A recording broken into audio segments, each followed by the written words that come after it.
माजी आमदार प्राध्यापक पी.डी. दलाल यांच्या प्रथम स्मृती दिनानिमित्त सिने अभिनेते तथा विचारवंत राहुल सोलापूरकर यांचे व्याख्यान संपन्न।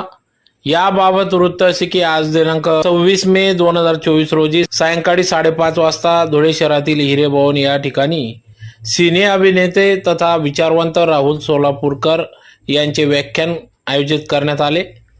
स्वातंत्र्य संग्रामातील स्त्रियांचे योगदान या विषयावर या ठिकाणी त्यांनी मार्गदर्शनपर व्याख्यान या ठिकाणी सादर केले।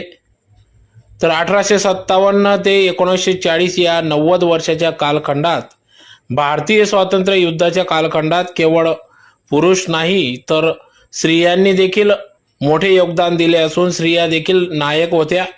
अशा कितीतरी स्त्रियांचे कर्तृत्व काळाच्या पडद्याआड गेले, त्यांना उजाळा देणे